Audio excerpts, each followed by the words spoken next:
Hello বন্ধুরা, আজকে বানাবো লুচি। তার জন্য নিয়ে নেব প্রথমে ময়দা, দিয়ে দেব উপর থেকে সামান্য কালো জিরা, দিয়ে দেব উপর থেকে সাদা তেল।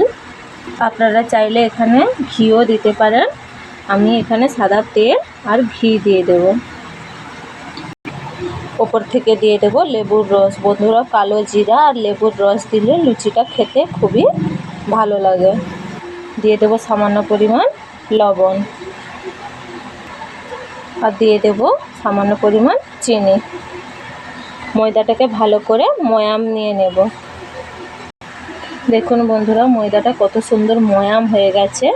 এইভাবে হাতের মুঠোতে করলে কত সুন্দর হয়ে গেছে। এভাবে আস্তে করে চাপ দিলেই ভেঙে যাচ্ছে। দিয়ে দেব উপর থেকে উষ্ণ গরম জল। এইভাবে হাতের সাহায্যে আস্তে আস্তে করে ময়দাটাকে মাখিয়ে নেব। এখানে বেশি গরম জল করলে হবে না, এভাবে আস্তে আস্তে মাখাতে হবে। দেখুন বন্ধুরা, এইভাবে হাতের সাহায্যে চেপে চেপে ভালো করে ময়দাটাকে মেখে নিতে হবে। দেখুন বন্ধুরা, ডোটা হয়ে গেছে। এইভাবে আঙ্গুল দিয়ে দেখবে টিপ বসে কিনা। একবারে নরমও করবে না, একবারে শক্তও করবে না, তাতে করে লুচিটা পারফেক্ট হবে। ওপর থেকে হালকা করে সাদা তেল ব্রাশ করে এইভাবে আধ ঘন্টা ঢাকনা দিয়ে রেখে দেব। এইভাবে ময়দা থেকে লেচিগুলো কেটে নেব। এক এক করে সবগুলো লিচি কেটে নেব। এভাবে সবগুলো লেচি করে নিয়েছি, গোল করে নিয়ে এবার উপর থেকে হালকা করে সাদা তেল লাগিয়ে নেব। আবারও 5 মিনিট এইভাবে ঢাকনা দিয়ে রেখে দেবো। কড়াই গরম হয়ে গেছে, দিয়ে দেবো সাদা তেল। 5 মিনিট পর ঢাকনা খুলে নেব, একটা একটা করে বেলে নেব।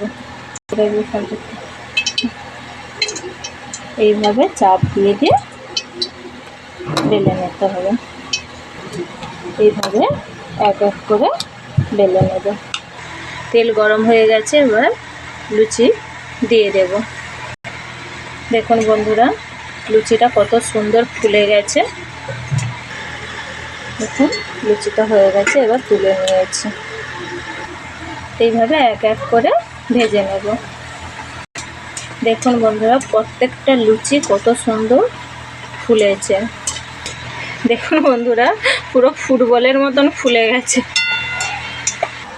দেখুন বন্ধুরা, প্রত্যেকটা লুচি কত সুন্দর হয়েছে এবং কত সুন্দর মুচমুচে হয়েছে। আপনারাও চাইলে এইভাবে লুচি বানাতে পারেন, খুবই ভালো লাগবে।